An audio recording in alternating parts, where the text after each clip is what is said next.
Rejoice, Caesar fans, for I bring you a clear with your Gap Moe Overlord.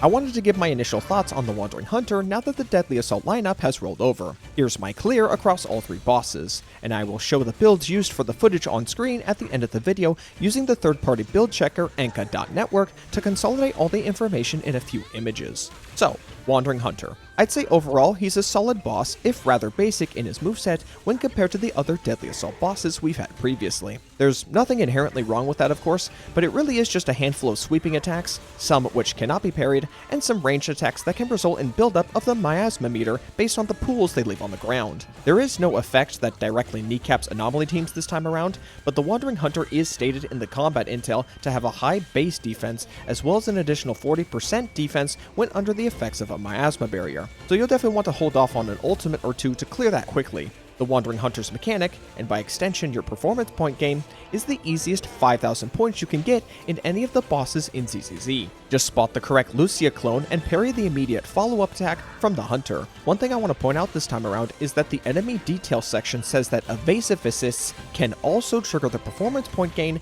which I think is a very good thing. Both the Miasma Priest and the Deviler had a lot of mechanics tied to them that outright punished players for bringing agents into the fight who only had an evasive assist.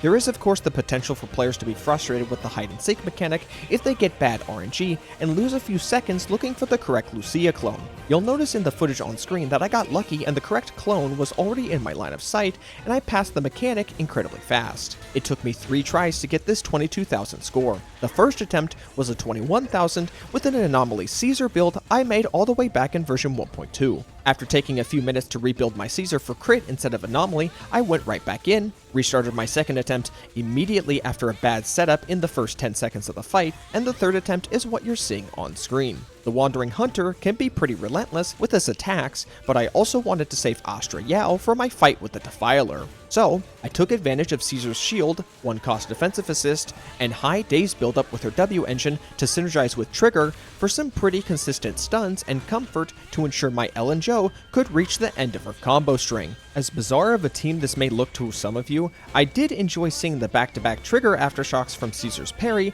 and shortcut EX special combo, which definitely did help to build up a lot of daze accumulation. Honestly, the biggest issue with the Wandering Hunter right now is the fact that we're still stuck with this piss-poor excuse of a buff option for attack agents. Other than that, I don't really think there's much wrong with the Wandering Hunter itself and think he will make for a solid addition to the Deadly Assault roster. If anything, I think the Wandering Hunter's hide and seek mechanic should be more difficult, preferably by giving the Hunter a selection of moves he can choose from randomly to follow up with when you reveal the correct Lucia, because as of right now with the follow-up attack being the same every time, it really is just press 2 buttons for 5,000 points. Obviously, if you're going to invest in Rupture with Monotokamano, Yadari, or the much later Banyu in version 2.4, then this boss should be a cakewalk for you. Before I bid farewell, it's important to remember that you only need 6 stars across all 3 bosses in a Deadly Assault rotation for your Polychrome rewards, and it's not worth splitting hairs over a handful of Denny's and some investigation merits.